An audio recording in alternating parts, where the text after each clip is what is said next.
hagaag daawadayaal saaxiibayaal halkani waa page-ka Facebook aynu ku leenahay ee Jibriil Jowhar aniguna waxaan ahay injineer Cabdo Share qodobada cayaarahan ku soo qaadan doonana waxa qayb ka noqon doona Kante oo loogu furay albaabada inuu ka tago naadiga Chelsea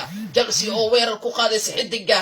kooxda PSG ee reer Brazil ninka lagu magacaabo Neymar Jr de Silva Jordan Sanchez oo iska diidayo in uu ku biiro naadiga kooxda kubadda cagta ee Manchester United qodobadaas iyo qodobo kale oo xiiso badan ayaan ku soo qaadan doonaa khiyaarta ayna daawanaysay maalin wacan aan ku horeynay laacibka reer Faransa ninka lagu magacaabo N'Golo Kante ayaa loogu baaqayaa in uu ka tago garoonka Stamford Bridge oo ay ku ciyaarto naadiga kooxda kubadda cagta ee Chelsea xidiga ayaa waxa uu dalab ka helayaa macalinka reer Faransa ee leeliya naadiga kooxda kubadda cagta ee lagu magacaabo Real Madrid ee Zinedine Zidane xidigan ayay Chelsea ku doonaysaa in ay ku fasaxdo adduun lacageed oo dhan 110 milyan oo ganiga sterlinka ah dhanka kaleente kooxda kubadda cagta ee Chelsea ayaa iyadana danaynaysa in ay soo qaadato laacibka reer Brazil ninka lagu magacaabo Neymar Jr de Silva oo lagu qiimeeyo adduun lacageed oo dhan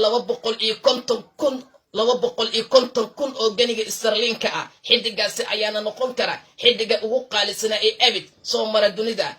Chelsea ayaa cadaadis kala kulmi karto kooxda reer Bulgaana ee lagu magacaabo Barca iyadoona xidigaasi si weyn uu u danaynayo ku biirista kooxda Barcelona oo iyadana danaynaysa in ay la soo wareegto ugu dambeyntii laacibka kooxda kubadda cagta ee Borussia Dortmund una dhashtay wadankaasi England ninka lagu magacaabo Jordan Sanchez ayaa lagu soo waramayaa durbaba in uu iska diidayo in uu ku biiro naadiga kooxda kubadda cagta ee Manchester United xidigaasi ayaa lala talinayaa in uu ka tago kooxda Borussia laakiin uu ku biiro koox aan Manchester ahayn dhanka kale Manchester City ayaa dharbaaxyo xanuun badan soo gaartay dhaawicii Aguero taageerayaal aad u fara badan ayaa ka murugsan intaas ayaan ku soo afmeeraya barnaamijkii aad kala socoteen page-ka Facebook aynu ku leenahay ee Jibriil Jowhar waa Cabdo Share idin leh sidaas iyo amaan Allah